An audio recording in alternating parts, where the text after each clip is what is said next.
Hello one, hello all, it's the most gothic ghost of them all, Caspa in the flesh, and it's time for a review of Krallice, Inorganic Rites.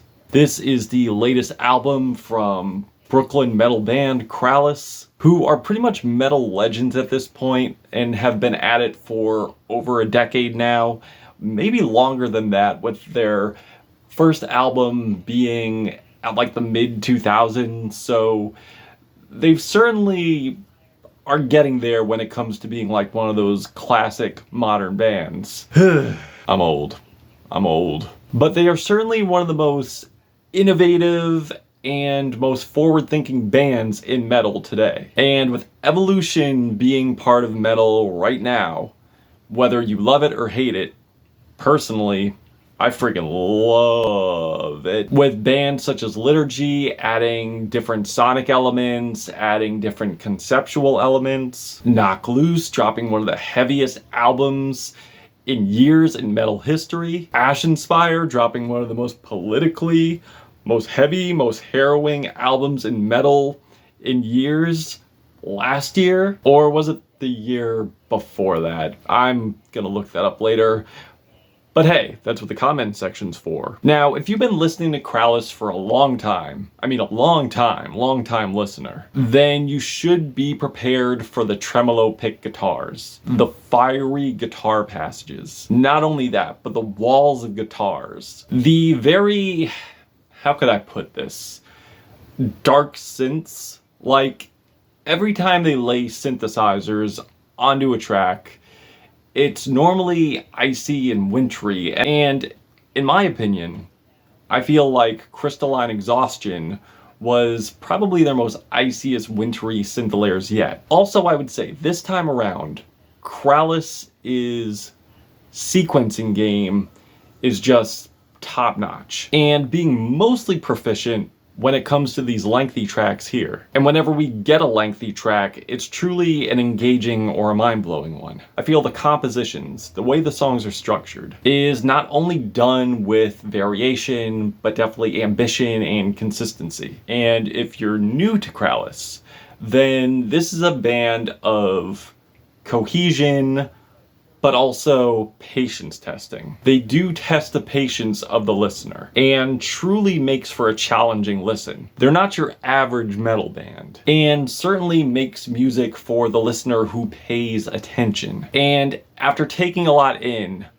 I notice things, I pick up on things as I listen to them, and each time I pick up on it, it makes the listening experience a lot more enjoyable. This thing is very atmospheric at points, mostly throughout, very dark at points, which play into elements of black metal. And to the best of my knowledge, there's no theme here, but sonically, the album has a focus. It has a thematic element to it. Like, it's focused. It's not really that repetitious either. And within these tracks, you're getting these transitions. And I will say this, if too many synths turn you off, you might not want to turn this album on. So if that's a repellent for you and you're not retrieving your 100% black metal fix, you may want to turn back. But again, if you've been listening to Krallice, you would know progressive is their lane. They are a progressive metal band, but they do have the black metal elements. And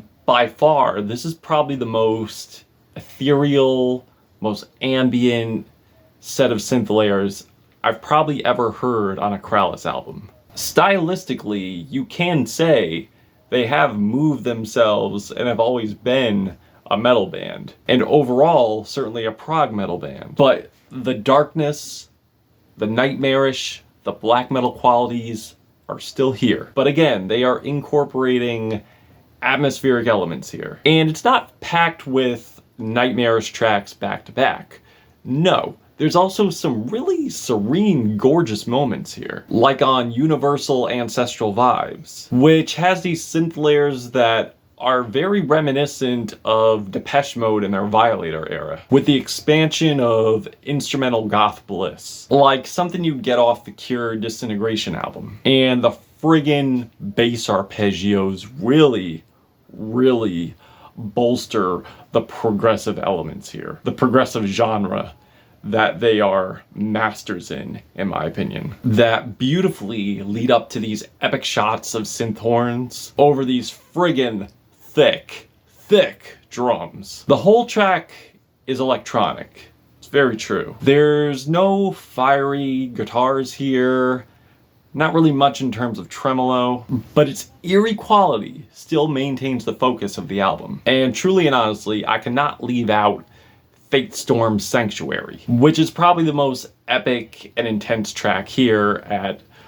about 14 minutes. So if you're worried about this album depriving you of the intensity, the ferocity, you don't need to worry, because that is on this album. There are definitely moments here that will scratch that itch for you. This thing starts off with droning chords that are very enchanting, but yet ominous and forlorn. The synth lines definitely come off to me as something out of Twin Peaks, which in comparison to other projects they released, and I'm not downgrading any synth work they laid before, but this is probably their most tangible yet, with one killer passage after another, especially with these fiery leads, arpeggios, with distorted, guttural, demonic vocals. It sounds like a monster is just creeping and just trying to burst its way through the track. Like, this thing sounds friggin' possessed, and done by none other than Mick Barr, who does mostly the dirty vocals here, mostly the guttural, I would say possessed Goldar style vocals. Not to mention how immense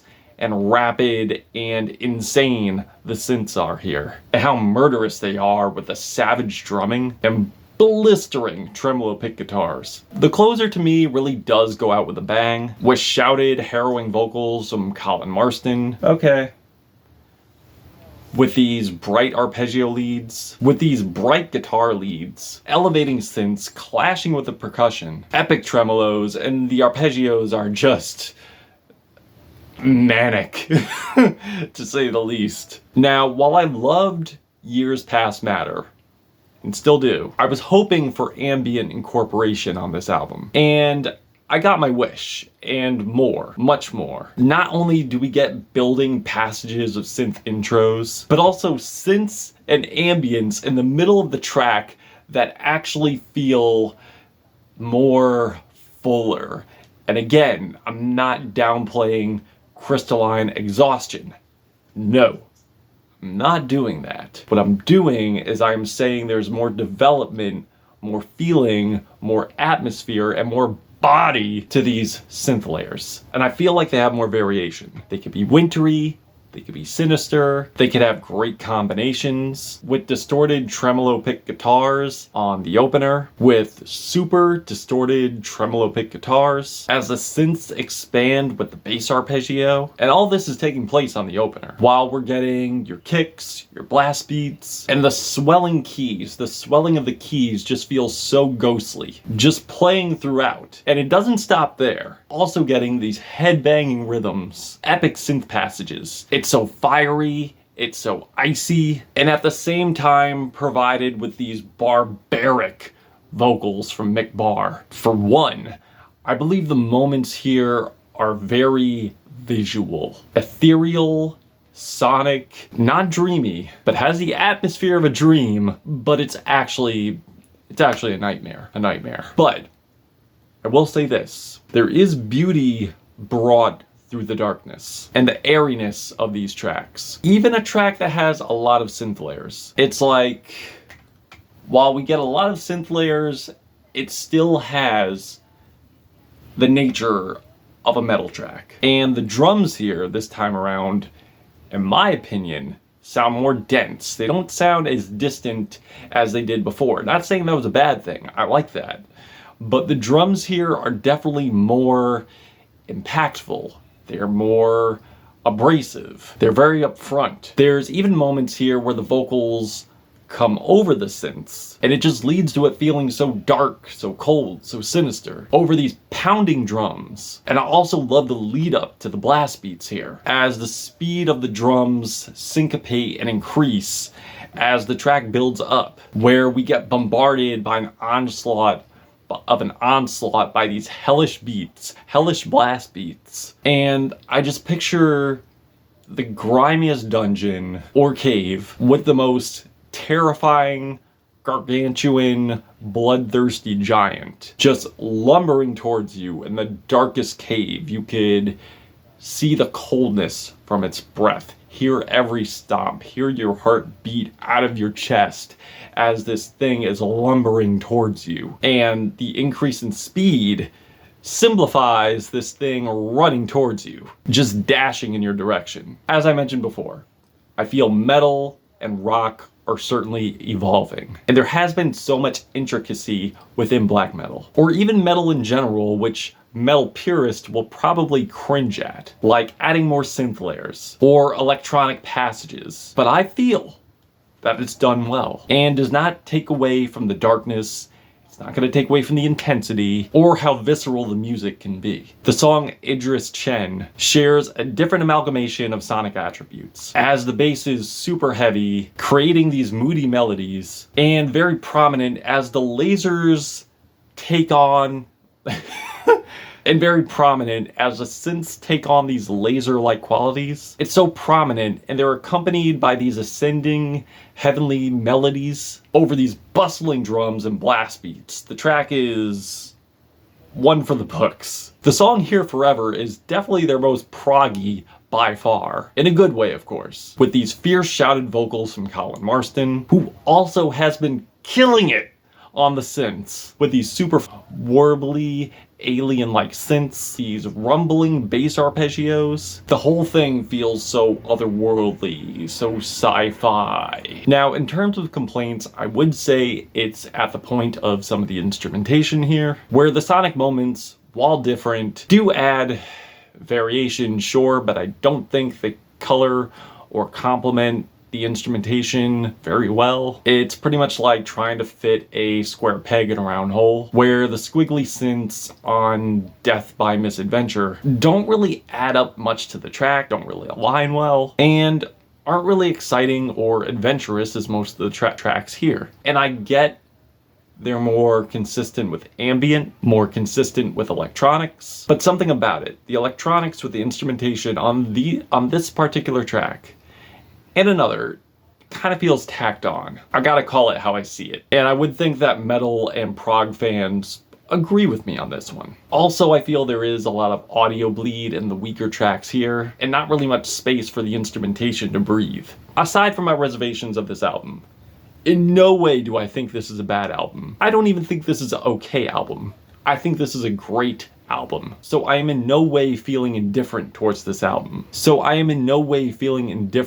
Towards this album, because Krallice vastly keeps getting better and better. Even if in the beginning they were already great, I feel like they're reaching new levels in this paradigm shift of metal. And I feel they keep expanding their creativity, but still staying savage, or finding new ways to be impactful. As I said before, whether it's dark or light, Krallice finds ways to kill it. They find new ways to prevail and keep almost every step of the way engaging and tangible, and also showing versatility as well. So if you consider yourself a fan of metal, or prog in general, or metal in general, black metal in general, synth pop in general, experimental or music in general, you'll dig this. But if you just like their short-lived ambient intros and outros, and too much synths are too much for you, this may not be for you. I'm sorry. But if you're willing to take the chance, keep an open mind. I have a feeling you'll definitely love this, because I truly believe Krallice is definitely one of the most creative, most innovative bands, and not only technical, not only are they proficient, but they're also just passionate and creative and versatile and very consistent. I'm feeling the blackest 4 out of 5 hearts on this album. If you've given this a listen, what did you think? Did you love it? Did you hate it? Why? That's it. Caspa, Gothic Ghost, Krallice. Till we meet again.